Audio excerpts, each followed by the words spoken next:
Okay, yep, we're back in Michigan, and we've seen time and time again new performance cars come out, but it takes an extra step in the correct direction to really make something meaningful these days. So I went out to Michigan to find out whether or not the Optic V has taken that right step.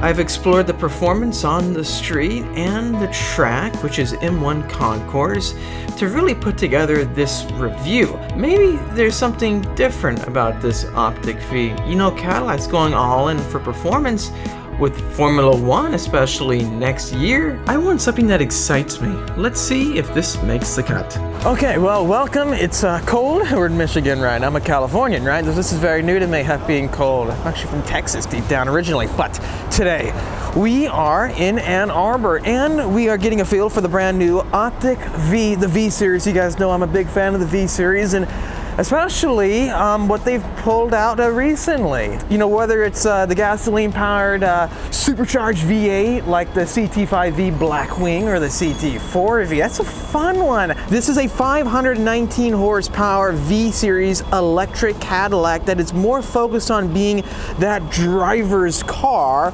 within the electric mindset. So versus a standard Optic all-wheel drive or rear-wheel drive, you're gonna find hundreds more horsepower, plus stiffened spring rates all around, a stiffer suspension setup, more competitive, aggressive driving modes, and a lot faster driving experience. So 519 horsepower again with 650 pound-feet of torque. It's cold outside, but we wanted the performance tires on it, and they have it as standard for us today. So we're gonna have a lot of fun with the summer tires on the Optic V.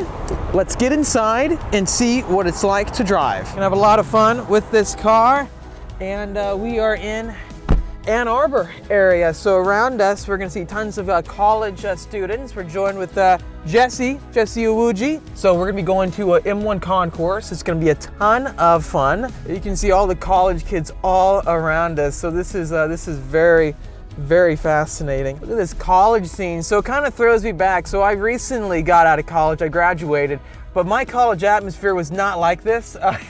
I went to a commuter college. So when I see all these people walking around, this is so cool. You know, we're in Michigan, and Detroit is Motor City.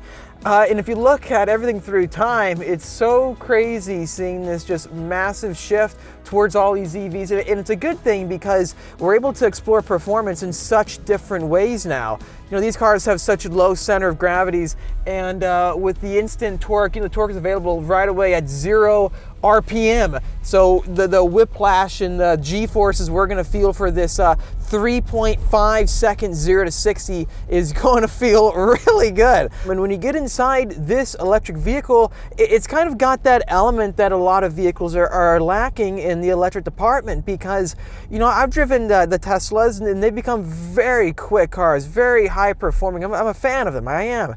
But they really don't have that luxury design baked in from scratch like the brand set of Cadillac. Chevrolet is more the standardized GM product, except for the Corvette, of course. But when you get into a Cadillac, you know you're getting a luxury item. So when you get behind the wheel right now, you have all the cool features with the tech of the Super Cruise, and you can see that with like the little LCD right here that'll light up when we're putting it on self-driving.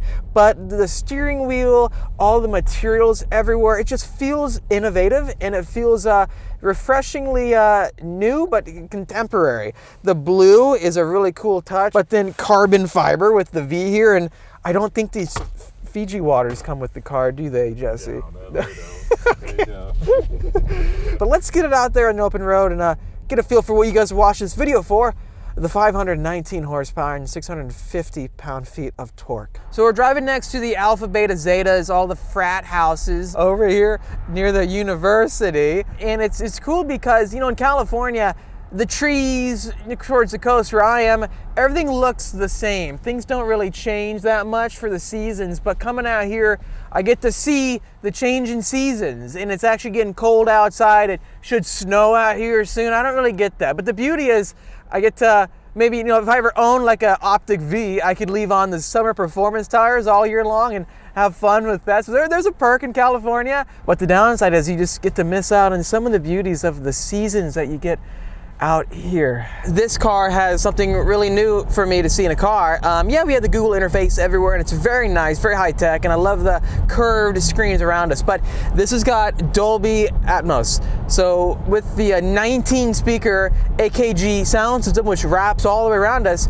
we have that Dolby Atmos feature. So this is going to completely improve the attenuations and also just the way the sound is going to come in a three-dimensional atmosphere. So I'm really excited to test it, and I can't really show too much of that when it comes to being in a car with music that is licensed, right? But we do have Amazon Music all tied in here with this Google system. So I'll play like 2 seconds, and hopefully we're allowed to, and if not, I'll just cut out the audio when the video's already launched. It sounds good, guys. Okay, so we have left Ann Arbor, and we are on our way towards Pontiac, and that's where the M1 Concourse was. I actually stopped by M1 Concourse about a year ago, I believe, to check out some really cool new vehicles coming out on that track. I also been there like during the Detroit Auto Show, but right now we're just in the back country, or the more rural area. I'm gonna hit the V mode button, and it's gonna change all the settings. Like right here on this center screen, we have sport steering, all the cool, let me pull that back up actually. So V mode is right here. We have the fastest acceleration, I think, S for acceleration, feel, steering, S for sport. Motor sounds the loudest. Too bad we can't hold that setting on. Maybe we can. Do you think we can, Jesse? Or maybe. drive modes, is this it? Yeah, there we go. So then everything is stiff, but let's stiffen up that suspension. And come on. So this car has a CDC suspension system, and it's different than magnetic ride, but it will actively adjust. So depending on if you are towards higher speeds, it's going to smoothen out and it's going to feel more comfortable. But then towards, it'll analyze space if you're in a corner, and the lower speeds with more of the different imperfections on the road, it'll adapt better. So it'll stiffen up when it needs to. Otherwise, it'll be a pretty comfortable ride with the adaptive settings it has. I'm curious how it's going to feel on the track, and we're going to find that out very shortly. We're going to punch it briefly. Yeah, so instant torque, and competitive mode is off, but shh, don't tell anybody we're doing this. So let's go ahead and turn on competitive mode briefly. Turn it on. It's going to allow for more of a slip angle and give the vehicle more of that looseness out back. Oh, geez. That was different, right? That was a lot. That was different. I like that. Oh, let's do it one more time. That was a noticeable difference. Okay, ready? Jeez, man. That's actually pretty good. That's good. So far, though, we've shown it's very nice and livable. And out here in the country, it's a very nice drive. I think if I turn on, so we have full heated control for the seats, the steering wheel, all the amenities, right? Even the left side, Jesse, like it's touchscreen over here too. So some of the newer GM cars are getting this. The Corvette's getting this, I think, too. And then like these displays are pretty sick. So that's touring, sport mode, maybe like your most common setting for driving, snow and ice. So if you got this car with the all-season tires, this will work very well. And then we have My Mode, which is your customizable setting. And then the full, look at this. Look at the refresh rate on that. I'm a techie guy, right? And this is cool how responsive this is. So like right over here, all the different details, especially for like the HVAC, the vents right here, and the perforations with like this cloth finish, everything feels very nice to the touch. You know, I can't really find any cheap materials that I'm feeling around the interior. But you have to realize this is not a cheap car. It's $67,300 as an MSRP for a starting price. It's a good amount of money. And we have made it to M1 Concourse.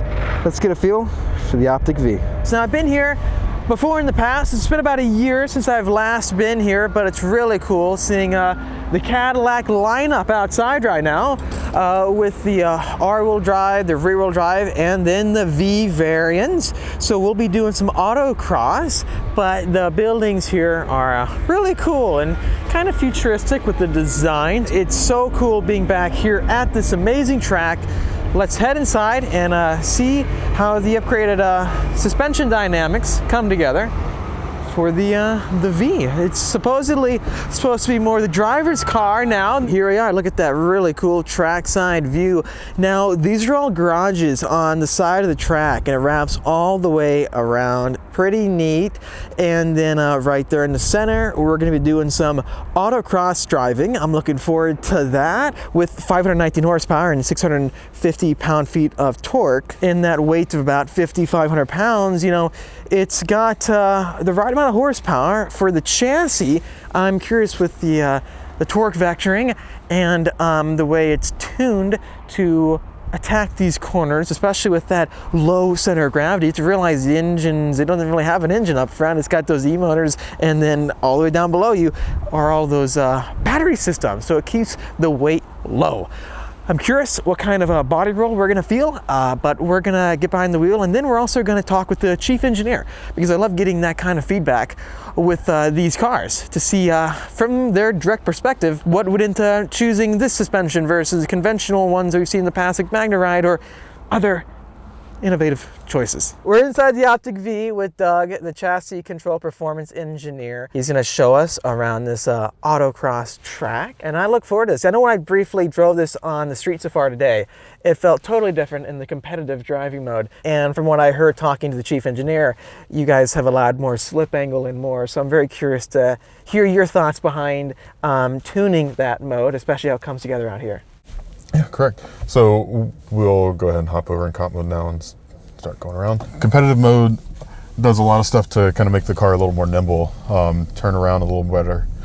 So we up our traction control slip targets, put a little more slip to the rear, allows you to carry some more slide slip. How much more like degrees of slip are you able to get? A lot. Okay. So in the non-competitive mode, we have to still meet the regulatory requirements for stability control and all. In competitive mode, we don't. So, I mean, you can spin the car around.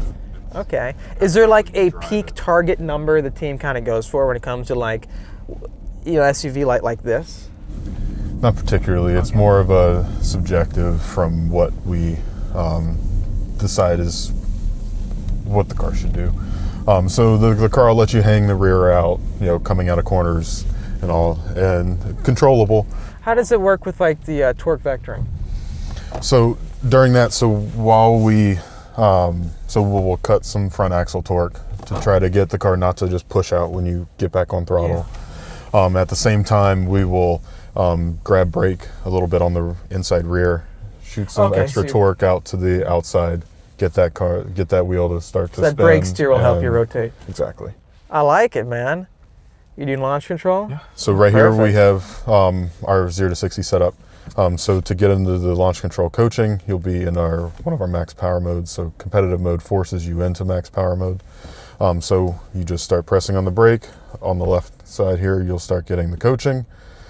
It'll help you out. Have both pressed. Okay. You ready to launch? Ready? Yeah, I'm ready. All right.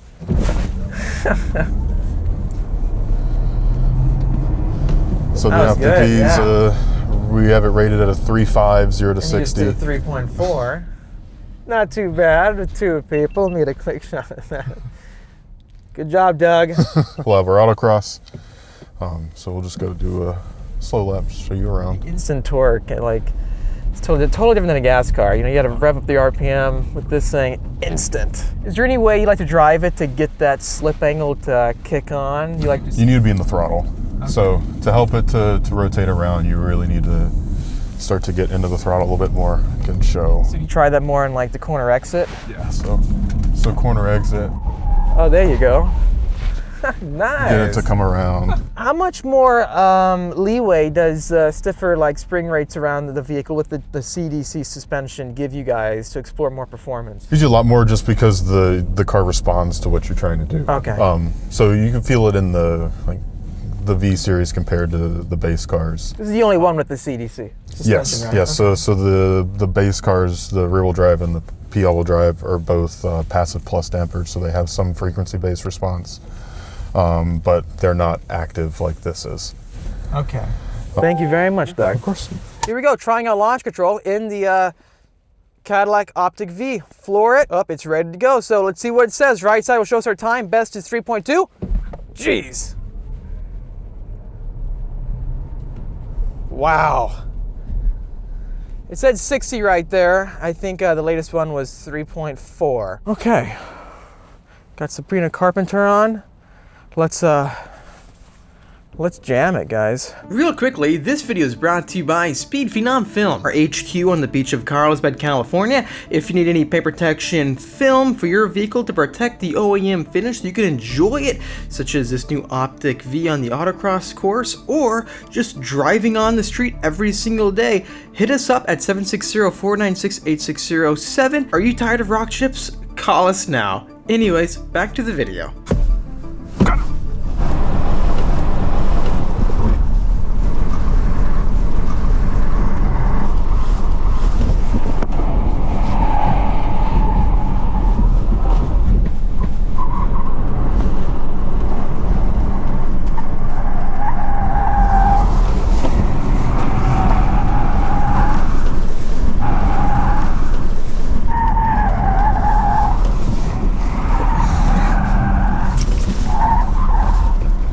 I realized I shouldn't have stopped. That was not the style of this autocross track. I had to drive through at full speed. But anyways, it is quick and really fun to slide around. Let's talk to the engineers. I have a few questions. All right, guys, I just got out of the Optic V with the autocross course. A lot of fun getting it sideways, but I wanted to talk to some of the lead team members, like to our left. We've got Alex and John. It's kind of windy, but Alex is a lead engineer, and then John is the chief engineer for the Optic V. Thanks for coming on camera, guys. No problem. I wanted to break down some of the engineering just dynamics and also like the intent behind what you were trying to build with this vehicle. So if we were to go all the way back to like the beginning of conception, what was the entire goal of the Optic V from the design perspective and also performance perspective? We started with the lower dominant structure that we have in this vehicle. Is inherently torsionally incredibly stiff, and then we found motors that we can put in this vehicle to get incredible performance. And then we also looked at chassis construction and what we can do so we can get incredible ride and handling and incredible performance out of the vehicle. But you can get all of the right components. What's really important is the ingredients of the cake are really important, but it's how you bake the cake. And here is an incredible baker right here. He races spec Miatas. He knows his stuff on the track, and we brought this incredible baker in. So like as John alluded to, you know, we in model year 2025 we came out with the standard Optic, and really just driving that car, I think all of us were a little bit surprised that, hey, yes, this is a heavy vehicle, yes, it's an electric vehicle, but this thing is fun to drive. It's really calling for a V series, right? Even the base car, you know, you can go throw around a mountain road, and even that vehicle is a lot of fun to drive. And say this chassis is just begging for a V badge. So let's go do it, right?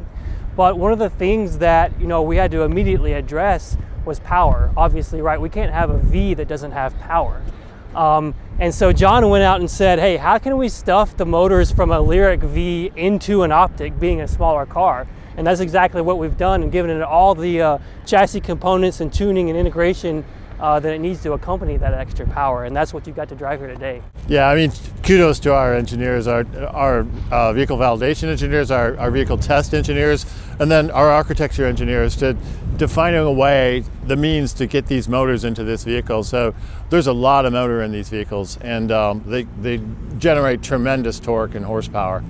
So once we did that, you know, then we really had the makings of something fast and great. Is there like a certain checklist of what you're looking at? Because, you know, from some consumers, they have different thoughts about electric cars, right? And obviously you guys know as engineers that these can be a lot of fun. So is there a certain checklist or just something internal where when you're developing this car, there's all these different things that you want to hit on to make it show how fun you can make an electric car be? Yeah, Awesome question. Right? Yeah, you know, we clearly have stop, turn, and go requirements that are, you know, to earn its way in to be a V, and we have those targets, and then we beat all those targets with this vehicle and the integration of this vehicle and pulling it together. And that is the checklist, right? Stop, go, turn. You have to have all three to be a V series. And a lot of engineering, a lot of components, a lot of hard work and development work goes into hitting those three check boxes, right?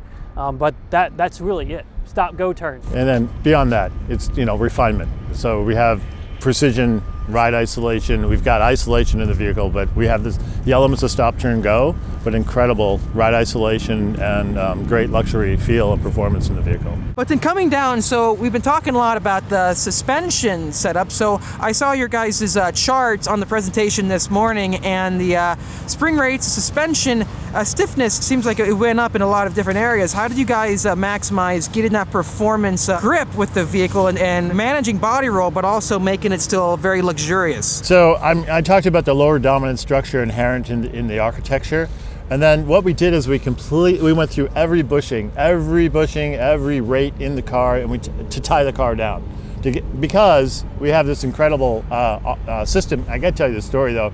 We had a mule car. Alex was out doing some canyon carving trips, and he called me from the middle of the trip. He was in California, and he said, "Dude, we need to adjust our CDC suspension to what we call internal valve IVO system. It's a much faster system. It's a 13 millisecond response system." I said, "It's 6 months late to do that.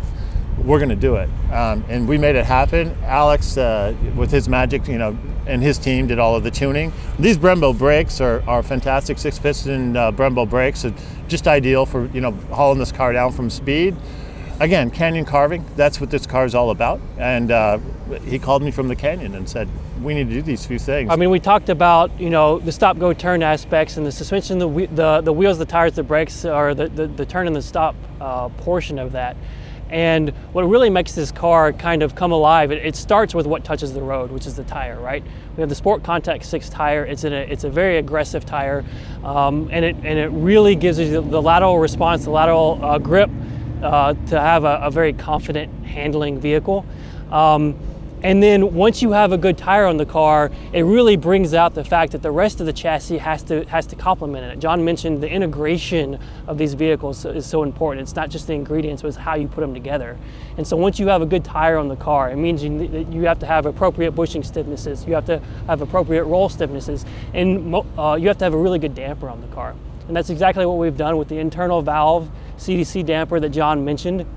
We take that solenoid that controls the damper response, we move it from the outside of the damper to the inside of the damper on the piston, and that allows for much faster hydraulic response from the damper and gives you that nice tight body control with still a refined ride that you expect from a V-Series. I'm curious, so like with the vehicle in competitive mode, I was talking with Doug, and he was telling me about how you guys really wanted to make it more fun, being able to have more slip angle, and he said there wasn't necessarily any target amount of slip angle you're going for. How does it compare with turning traction all the way off? Like, how does this vehicle perform? Is it still manageable? That's a really good question. And it's two very different things, and it's maybe something that's a little bit different for our customers or enthusiasts who are used to ICE vehicles. An ICE vehicle, you have one engine, and that makes all of your torque, and then even in an all-wheel drive ICE vehicle, you send that to a center differential, and then as an engineering team, you decide how to distribute that torque. A dual motor all-wheel drive electric car is a little bit different, right? We have roughly 40% of our torque on the front axle and roughly 60% on the rear, and it's stuck there, right? We can't take all of our front torque and just move it to the back the way you can an all-wheel drive ICE car. But what we can do is be really smart about how and when we use the torque. Because with electric motors, you have a lot more refined control over the torque application than you do in an ICE vehicle. And in competitive mode, what we do is we're smart about when we feed in front torque. So if you're in the middle of a corner and you start rolling into the accelerator to get off that corner, we're not going to give you any front torque. We're going to give you all rear torque, right? And that makes it drive off the corner like a rear-wheel drive car, and that reduces the corner exit understeer. And as you unwind the wheel and get off the corner, we start feeding that front torque back in, and then you get the corner exit performance of all-wheel drive and all that traction that you expect. Well, how aggressive is the brake steer? Yeah, of course. And another aspect of our competitive mode versus just system off is our brake torque vectoring feature, right? So it's happening at all. It's happening at both ends of the car, and one thing that's important to note is that this car has open differentials, right? Yeah. So what we have to do is we use the brakes to simulate the effects of a limited slip of differential, so that when you're in a corner and you start feeding in torque, we're going to snub the inside brakes to prevent inside wheel flare, right? And that transfers torque to the outside wheel, and that helps you again get off the corner to minimize understeer. So is that tuned more aggressively in competitive mode? Absolutely, it's actually a feature that's turned on in competitive mode, whereas that feature would not be on in a regular. What if you went all off, like traction control, everything if you go off? all off, you don't have those features, right? So technically, it's better in competitive Technically, you will go faster and have a better driving experience in competitive mode than in all off, and that's where it differs maybe that from an ICE vehicle, where some of our more enthusiastic customers might be used to just turning everything off. You actually don't want to do that in an electric car, because you want to use the system to drive the car the way we meant for it to be driven, and be smart about how we apply that torque. Thank you guys so much for coming on camera with me talking about the car. And final point is, well, I guess you don't need that anymore behind you, do you guys? Not at all. Because you got at all. one of these. But anyways, guys, thanks for watching this test and review of the new Optic V. Let us know your thoughts down below, and we'll see you in the next one.